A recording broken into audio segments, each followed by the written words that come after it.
The things that we have been seeing on our screens from Hamas are atrocities, obviously. But the media have said that these atrocities, they're really missing context. The context they are providing, well, that context is a bunch of lies.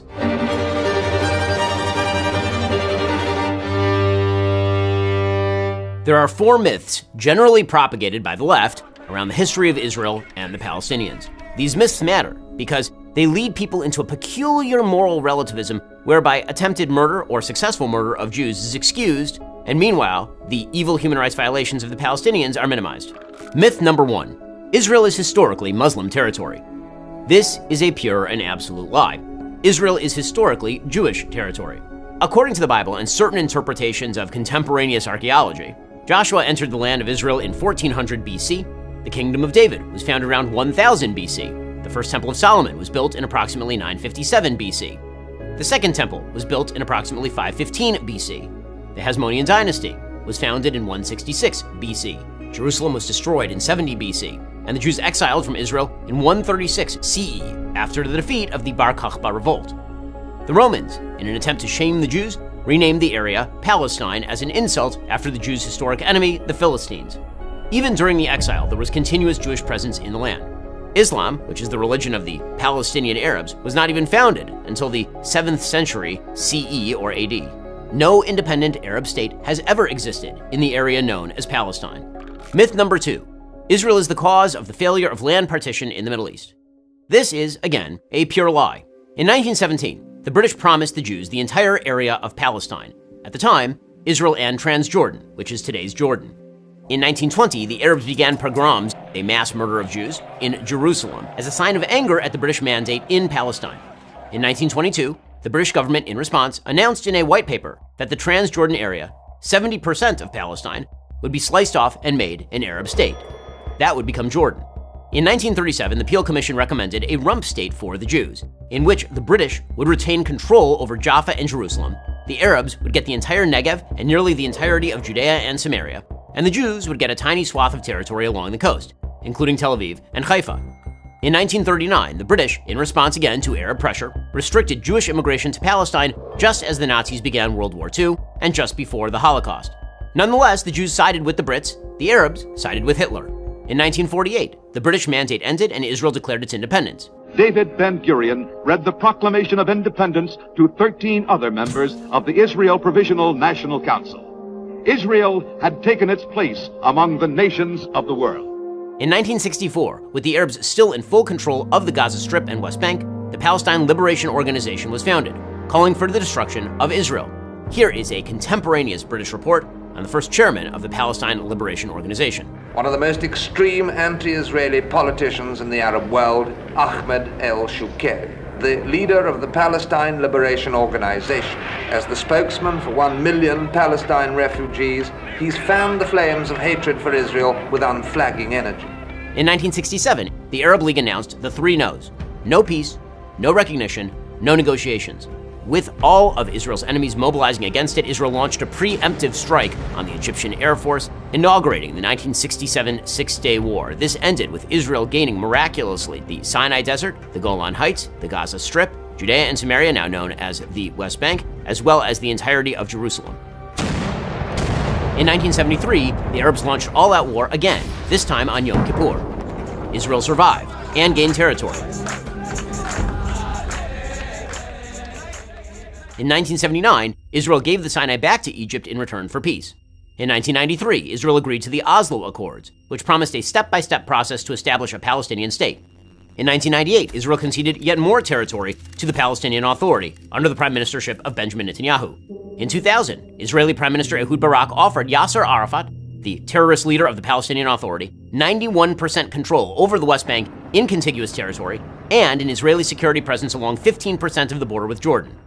Arafat walked away from the table and began the Second Intifada, a massive terror wave that ended with the death of thousands of Jews. In 2005, Israel unilaterally withdrew from the Gaza Strip. Hamas immediately took it over and began using it as a base for terrorist activity. That continues until this day. In 2008, Israeli Prime Minister Ehud Olmert offered even more than Barak in terms of territory, with some land swaps to maintain Jewish-populated areas in exchange for some Israeli territory. Olmert even offered to relinquish Israeli sovereignty at the Temple Mount, the holiest site in Judaism, as well as the entire Old City of Jerusalem to a 5-member non-sovereign international trusteeship comprising Israel, the PA, Jordan, the US, and Saudi Arabia. PA head Mahmoud Abbas walked away without a counteroffer. Myth number 3. Israel expelled all Palestinian Arabs from British Mandate Palestine. This is, again, a lie. Israel's founding documents asked Arabs to stay. Israel's Declaration of Independence, in the middle of an ongoing war with Arab nations, reads, quote, "We appeal, in the very midst of the onslaught launched against us now for months, to the Arab inhabitants of the State of Israel to preserve peace and participate in the upbuilding of the state on the basis of full and equal citizenship and due representation in all its provisional and permanent institutions." Debate has raged for decades over how many Arabs left the nascent State of Israel thanks to expulsion, and how many left because they were told to leave by their own leaders. An estimated 250,000 to 300,000 refugees left before their homes were even in a war zone. We didn't compel them to leave. They left on their own will, or rather on the will of the Arab leaders, who advised them, even before trouble started. The collapse of Arab society during the 1947-48 war, leaving many Arabs without a means of support, has been well documented. Israel will do everything in its power to help the resettlement of these refugees by paying compensation and by other means. Hundreds of thousands of these refugees ended up in the West Bank and Gaza, which remained Arab territory until 1967. Furthermore, Arab nations refused to take in hundreds of thousands of Arabs, turning their co-religionists into refugees who have maintained that status for literally decades, a situation unparalleled in human history. Fully 62% of such refugees live outside the West Bank and Gaza Strip, according to the UNRWA. Meanwhile, Israel, tiny Israel, took in over 800,000 Jews expelled from Arab lands between 1948 and 1951 and never asked for land to be returned to those Jews. Myth number 4. Israel is an apartheid state. Israel is most certainly not an apartheid state. Arab citizens of Israel have the same rights as Jewish citizens. 20% of all citizens of Israel are Arab. The vast majority of Palestinians live under Palestinian rule in the West Bank. All Arabs in the Gaza Strip lived under Hamas rule. Israel's population, again, is 20% Arab. Arab parties have sat in the Israeli government, and Arab sits on Israel's Supreme Court. There are 0 Jews living under Palestinian rule. The only apartheid state is any state of Palestine. All of these myths have consequences. All of these lies have consequences. They lead to a pseudo-sophisticated context that allows for the murder of Jews. It allows people in the West to believe that the grievances that are openly articulated by the Palestinian Authority, Islamic Jihad, and Hamas are actually about territory. Hamas openly calls for the murder of every Jew in the region. The Palestinian Authority gives actual bounties to the families of terrorists. Islamic Jihad has the same exact goals as Hamas. When evil people say they want to wipe Jews off the face of the earth, we ought to listen, not make up silly excuses as to why they don't actually mean what they say. The consequences of buying your own lies, not even their lies, your own lies, is dead Jews. The world has witnessed the heinous attack by Hamas terrorists against innocent Israeli citizens.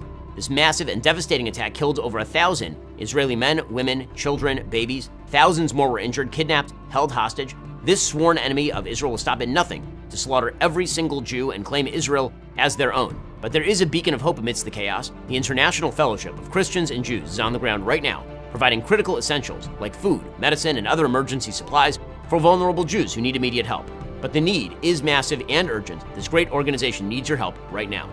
To donate, please go to benforthefellowship.org. Give as generously as you can. Write it down. That's benforthefellowship.org. Thank you.